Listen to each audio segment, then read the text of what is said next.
Hello, everyone. This is the Abusable Past author interview series. I am Jecca Namakkal for the Abusable Past, and today we have the great pleasure of chatting with Dr. Monica Huerta. Hi, Monica. Hi. A little bit about Monica. Monica is an assistant professor of English and American Studies at Princeton University. Her research and teaching center comparative race and ethnicity approaches to literature and to culture of the 19th and 20th centuries in the US, and especially of visual culture, photography, and legal studies. At their broadest, her multidisciplinary work exposes and articulates the aesthetic life of power. So Monica has two books, one which is out and that we're going to talk about today, which is Magical Habits, which came out this year, 2021, with Duke University Press. And she has another one coming out next year in 2022 with NYU Press called The Unintended Photography, Property, and the Aesthetics of Racial Capitalism. So I guess we'll have to talk about that after it comes out. So two books back to back, very impressive. And, all that comes with that. So thank you for joining us today. Welcome to the Abusable Past.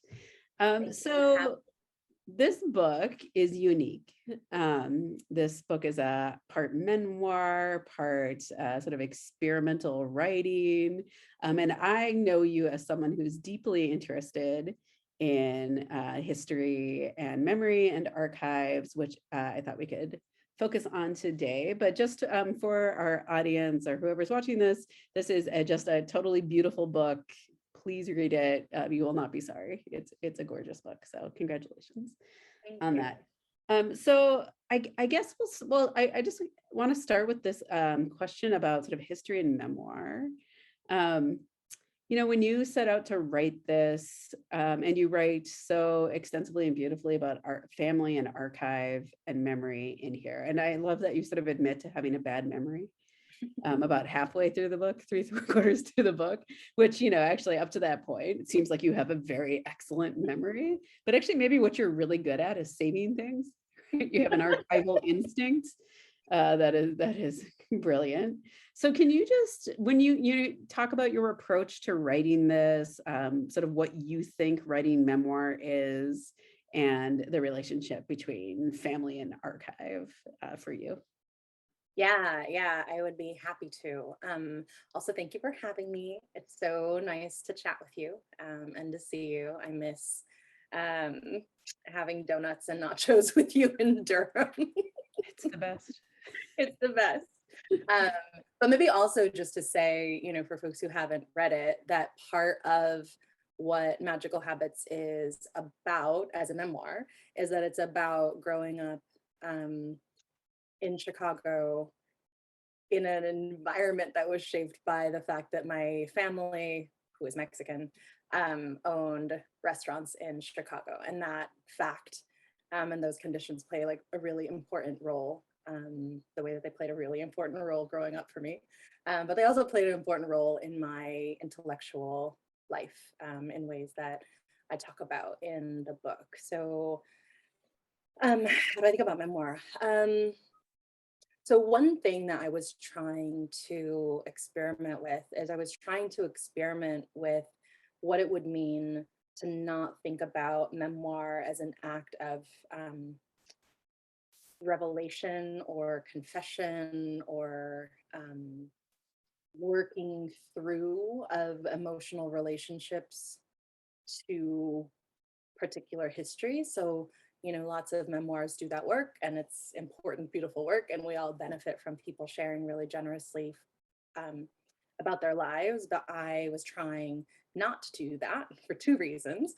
One, because I was working against, like a lot of artists do, I was working against a kind of compulsion to ask people of color to share their pain as a way of recognizing them as subjects, both aesthetic subjects or subjects in fiction, and as subjects who should or shouldn't have rights based on whether or not they can confess pain, discomfort, suffering, etc., or becoming recognizable only through those modes. So I was trying not to be confessional in the interest of not being or not reproducing those kinds of structures of intelligibility.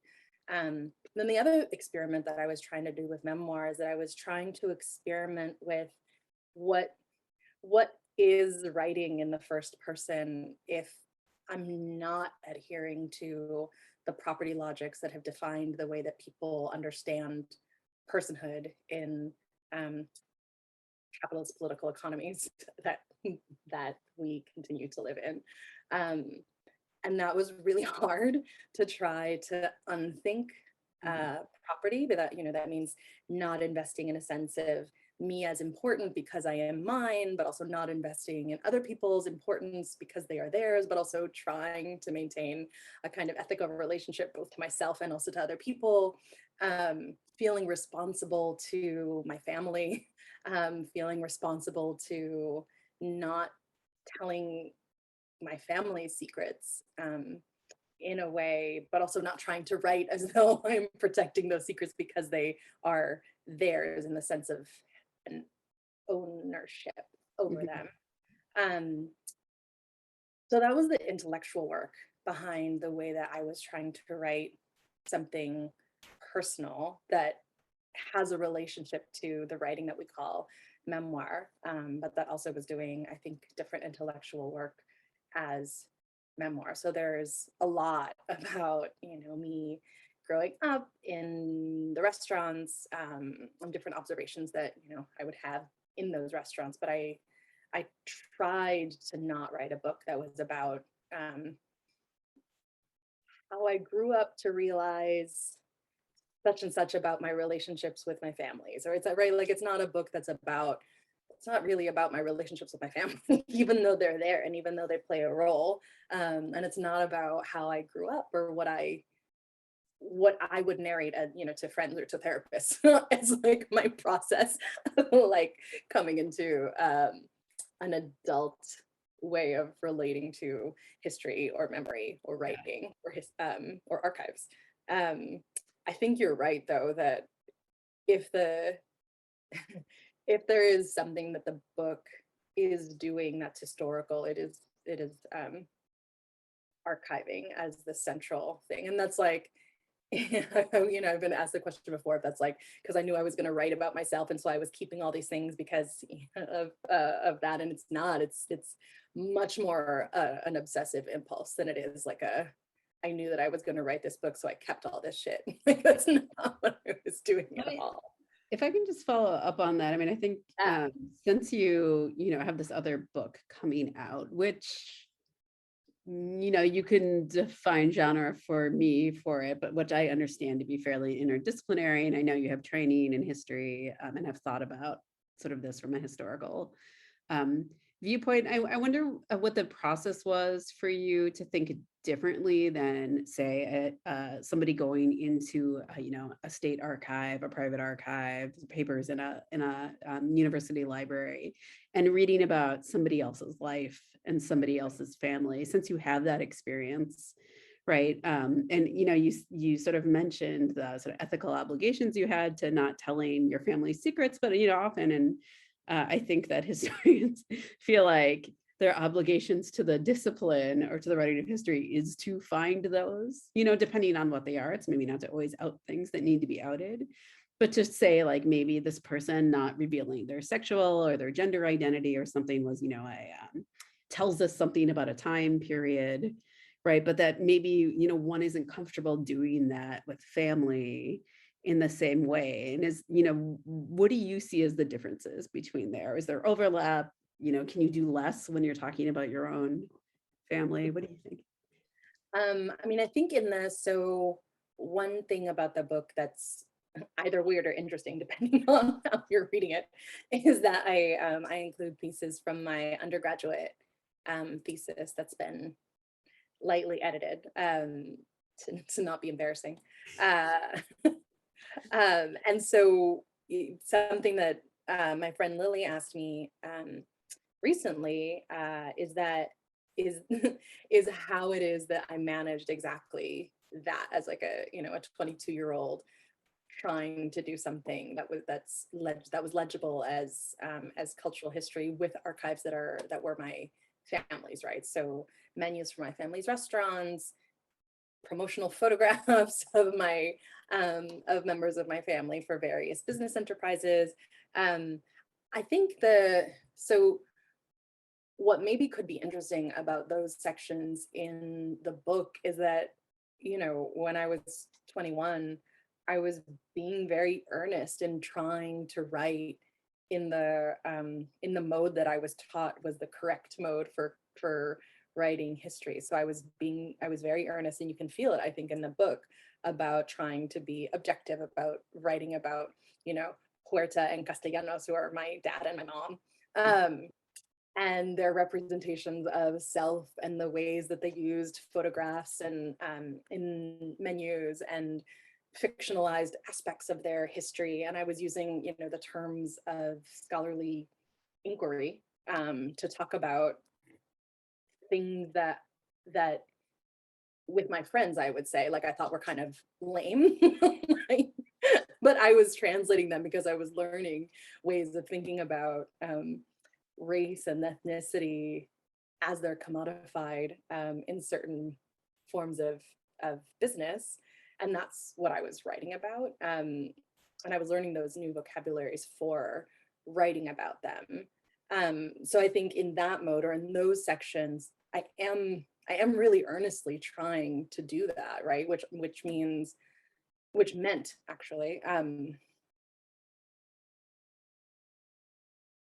tabling, maybe, or putting on hold some of what I also knew about the people that I was writing about. So the intricacies, or the emotional habits of my parents were put on hold in order so that I could write in that mode.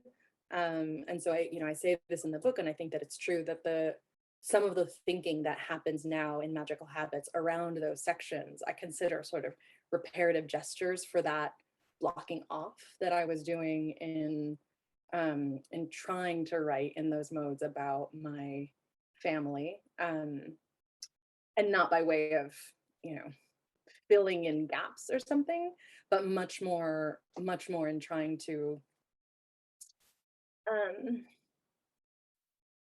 think about the conditions of possibility that made even what I, as a 21-year-old, would have called emotional habits possible.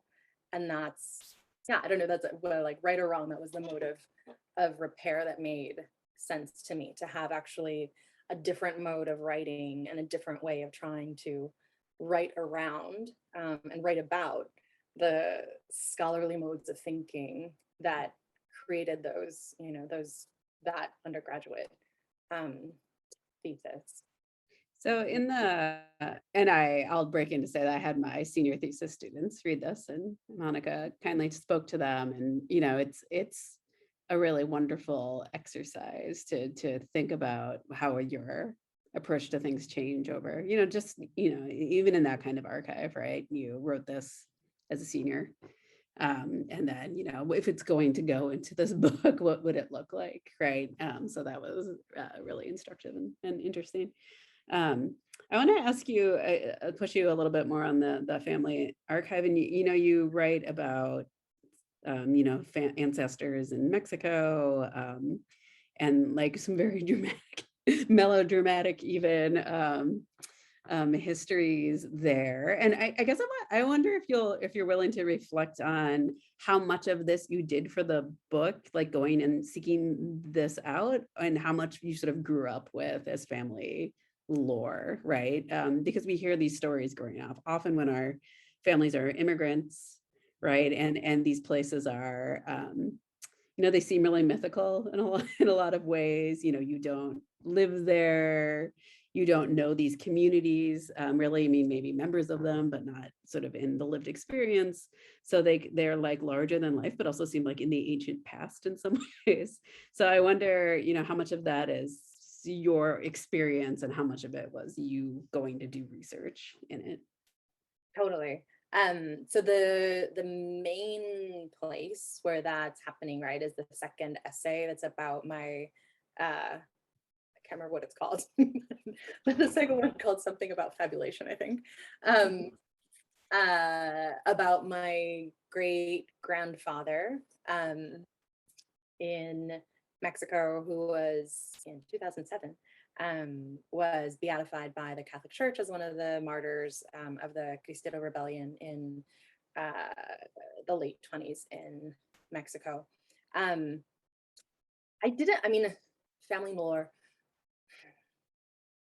So in addition to having a bad memory, family conversation was not conversation or storytelling wasn't a main site of my formation. So there wasn't that much of it.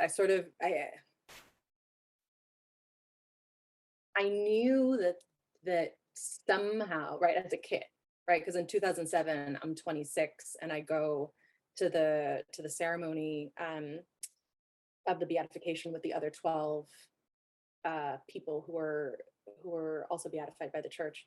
So in 2007, I know I've like read the book that my aunt gave me about him, about Salvador Huerta, and but as a kid, it wasn't really. I knew vaguely that had happened, but I didn't really understand it. I knew more closely, and even this was like not really important to me or to how I was relating to any of my family members. About my father's passing,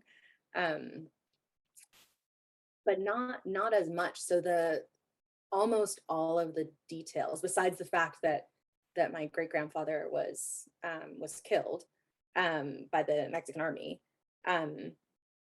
everything besides just that fact of knowing that had happened in a historical time that when I grew up I wouldn't have had any understanding of it, was because of researching and reading some of the books that came out of Mexico from a couple of different places. Yeah, and some of the scholarship around. So there's a historical connection between Cristeros and Chicago that I only figured out through reading work about like 21st century work about it, not because that was a part of how anybody else in my family explained how we ended up in Mexico, or I'm sorry, how my family ended up in Chicago. Right. Yeah, so not that much. And I mean, there were parts of my family history also, maybe to say that I decided not to research in that way,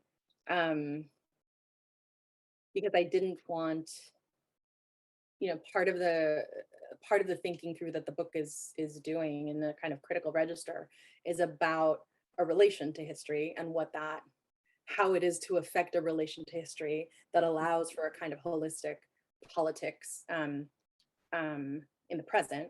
And it seemed to me like if I predicated my own position entirely on those relations, that actually would swallow the book instead of the questioning that I was interested in the present. And that, yeah, that's not a critique, right? Like those books should be written and they're important, and I might decide to do that one day, but I didn't want to do that for this particular book. That wasn't the kind of question that I was thinking about, was like the fullness of the historical that my familial made possible, or made apparent, or made differently legible. Wasn't my question this time. Yeah. I mean, I think I asked this question, and your answer is really fascinating. I asked this question because I think for people who are trained academics, right, like us, who, and there's this moment in the book where you're talking about your senior thesis and about how you sort of had to seek out guidance at UCLA, right? Because Mhm. you just didn't have access to sort of the Latino studies, the ethnic studies background that you needed to ask these questions. And of course, we know that's missing in a lot of places. And that there's such a stigma against doing any sort of research, especially if you are, come from an immigrant family, a non-white family, if any sort of non-normative background in the United States, that it is really difficult to present yourself as doing objective research, right? And so I applaud and think it's so necessary to have books like yours where you take these very serious scholarly questions and explore them and try to understand your own subject position within it, which is really what I think work in decolonial studies has been trying to advocate for, to mixed results, but and also in post-colonial studies, just to think, what is the relationship of the scholar to the knowledge, right? And so how can we push back against? And the book is so heavily grounded in thinking about place and indigenous land, and repatriation and questions like this. So it seems, what I really love about it is that it is an example of work that can be done, needs to be done to help really explore what we're doing here, right? Like, why are we in Chicago? What is this? How did this happen? Like, why am I from Minnesota? I don't know. Because they're not givens, right? But the story we get of immigrant America, of course, like it's a given, it's the land of immigration, et cetera. Right. So that wasn't a question, that was a comment. Apologies for being No, it's because so for people who haven't read the book starts with me as a college student encountering this statue of Benito Juarez in the middle of Chicago, right next to the Wrigley Building. For people who know Chicago, you know where I'm talking about exactly. And it's I like stage this playful moment in the very first paragraph where me and the statue are looking at each other. And I ask Benito the statue, what are you doing here? And he asks me back, what are you doing here? And the book is an answer, right? The book is a kind of long orbit around the question, what are you doing here? What made it possible for you to be here? What kinds of dispossession, what kinds of economic activity, what kinds of lies, what kinds of thievery, what kinds of incarceration, what kinds of systems of thinking about food and family and migration and colonization and race made it possible so that you in particular are here, Monica, looking at the statue of Benito Juarez, who also, how did he get here in 1999 when the statue is erected, looking at each other, asking each other how you got here, like what makes it possible for us to, in this moment in Chicago, ask each other what we're doing here. And the book takes it up, and I don't know, it's like it is a kind of question that I wish would be more common than where are you from? same. Yeah. Like what are you doing? Because it's both the historical and then it's also like you can't ask what are you doing here without implicating the historical and the present. Yeah, there's absolutely. no way of hearing that except hearing the fact that they're conjoined. Yeah, and I think both of us, as people who have been students, people who work with students, right? I mean, I think I can't speak for you, but I know we've spoken about it's like students want to ask this question, but they're really not encouraged to, right? By the majority of the structure, anyway, the institution doesn't really want you to ask that question, and for maybe very obvious reasons, right? Like, then you do have to talk about what the university is doing here and whose land it's on, and occupation and colonization, like all of these uncomfortable truths, right? But it's so important to ask the questions, and it's interesting to think of what our historical knowledge could look like if more people asked the question, right? Because we do tend to homogenize immigrant experience, right? And I don't even, I will say, reading this, now that we're talking about, I didn't really read this as like an immigrant book, right? That didn't read to me like that. But did you, I mean, I know you're familiar with that genre, I mean, did you feel any expectations that you needed to write this as, the story of migration in America or anything like that? Or Um, was that totally off your radar? it was not off my radar because when I started shopping the book around in 2015, right after I got to Durham, actually, um, that is what that is the predominant strain of the feedback that I got. There were two predominant strains of people who said, the writing is lovely, but when, this doesn't sound like an immigrant Graphic novel, yeah. story, Yeah. and it doesn't. And where is your grandmother? We It works. really would like to know more about your grandma. Which is such a, I don't know, like it's such an interesting piece of feedback because why should, in what, right? Like, Yeah. why should you feel entitled to know about my grandma? But anyways, I'm keeping her. You can't have her. yeah, Publishers. you totally can't have my grandma. My grandma Yeah. was mine, not yours. Yeah, so what I took from that feedback was not then to write that way, but to write as though that question couldn't be asked. Mhm. So like it's part of why, I think in the first essay, I say, right, like this isn't what this is going to be, right? If you came here looking for, a Bildungsroman, if you came here looking for how I do or don't feel comfortable being uh having a relation to my Mexicanness, that's not the story that I can provide for you. Also, because I don't think it's interesting to me Yeah. to provide it. Yeah. And I don't think it's something that people need to learn, right? Like lots of those stories exist in the world already. Some of them are very beautiful. And I didn't think we needed mine as well. I didn't think that that is what, the preface ends like, this is what I have to offer. I Yeah. didn't think that that's what I had in particular to offer. Yeah.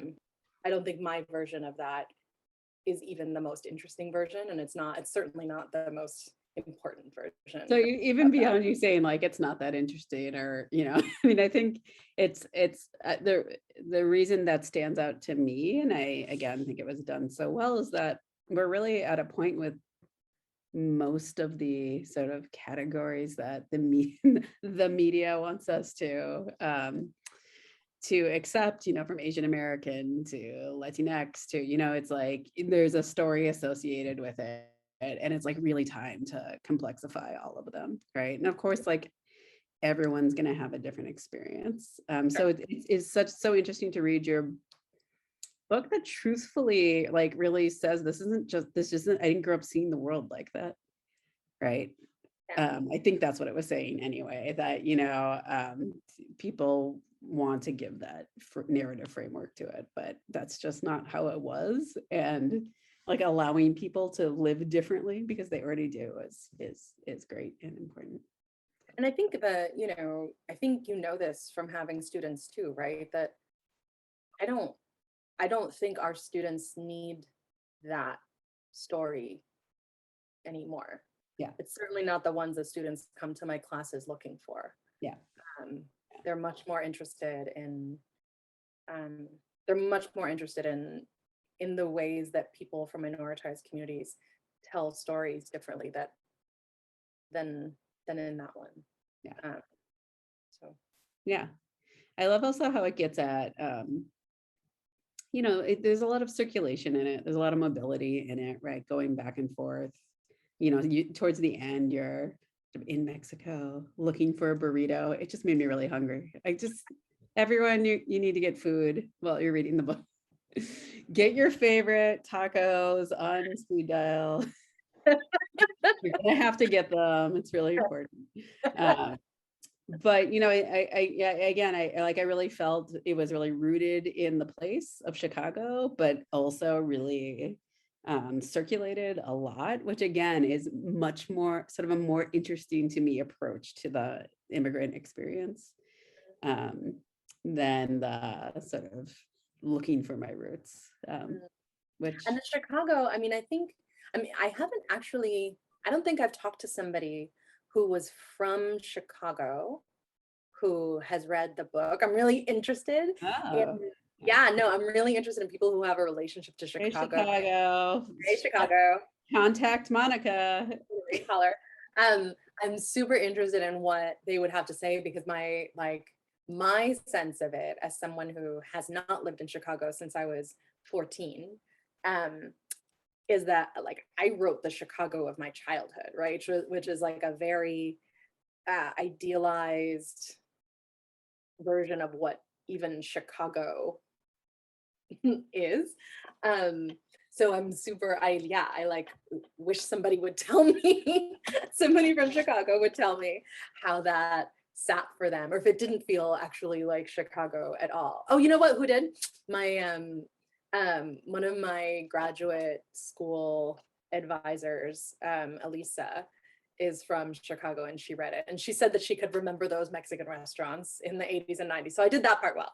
I did the 80s and 90s restaurants, Mexican restaurants of Chicago well. She said she could remember the baskets of chips and beans. Yes, well, yeah. We had that in the other parts of the upper Midwest too. That was all Chi-Chi's. You remember Chi-Chi's? You never went to a Chi-Chi's. I remember Your parents owned I think I wanted to go. There was also another one in Chicago that was like Chi-Chi's called Pepe's, I think.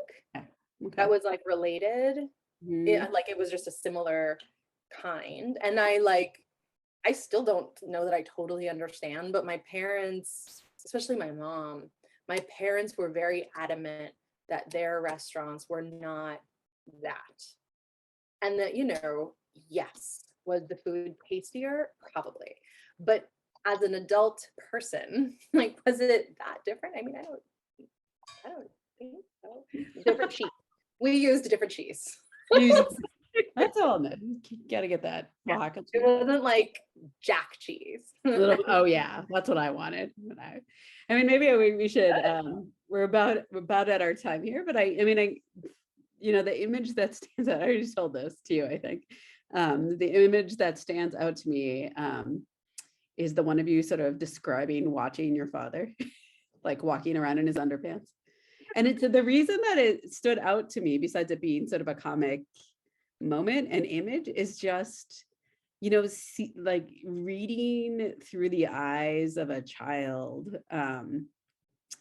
It's not an experience I think that you get very often that's done so well. I, as someone who has a child now, and thinks a lot both, I think you also have a moment in that really stuck out to me where you're sort of snuggling with your mom, right? And just thinking about what the world looks like through the eyes of a mother, through the eyes of a child, like really resonated. In ways that I think for a lot of memoir writing, it doesn't, it's so much more about the individual experience, and somehow you managed to make that incredibly accessible. So that wasn't a very academic point, but kudos. I am glad. Really that worked. I think that, so what was important to me about writing about my little kid self, yeah, was that it was important for me to write about that person as a person who had thoughts. mm-hmm. That mattered. Like it just did. It just really mattered to me to communicate that, they were kid thoughts. They were totally kid thoughts, and they were thoughts that hadn't gone through, schooling or years of writing, etc. But they were thoughts and they were questions, and that really mattered to me. And some of them were intellectual questions. Yeah. Like how do they? I made up the fact that like the glasses in the bar at my parents' restaurants like stayed up there by magnets or magic, or I had different ideas about how they stayed. I didn't understand.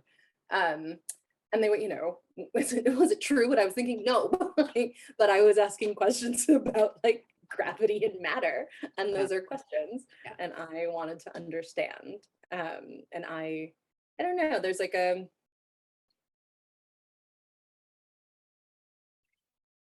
this is a, you know, a point that I don't work on in my scholarship, but in the writing, it to me in the world, it matters to think about kids as people who have thoughts. Yeah. It's And incredibly questions. important. Yeah. So Often that questions is, that adults have been disciplined to not ask. yeah, yeah. And I, you know, when I'm narrating that part about my dad and his undies, like I'm doing it because it was funny. It's like still funny. But I also in that moment am wondering about, you know, the contours of affection and pity and derision, and how does that, because I didn't understand. I didn't understand how something like family was forged through sometimes um, small forms of harm. Yeah. And that was confusing because it should be confusing, right? Like it wasn't confusing because I was 6, it was confusing because that should be confusing. It is confusing when it happens, whether you're 6 or 40. Yeah. So that's why I wrote it that way, and that's why it mattered to me. Certainly Yeah. when I was 6, I thought that I was having thoughts and questions, You right? were. Like that feeling. I have a bad memory, but I remember that. Yeah, I mean, I think again, you know, if we take maybe end on just the point that, I mean, you know, when I said this sort of brings a sense of the importance that taking history as something that needs to be thought about from different viewpoints, like in different subject positions, and it's not just one person did the ultimate work on it. But you know, I always tell everyone, you know, so like everyone should write some history. It's really good for you. Like, you know, try to figure out why something happened because it might be different than somebody else's idea. You know, if you have a like ethical approach to working with sources, then you're gonna find something out.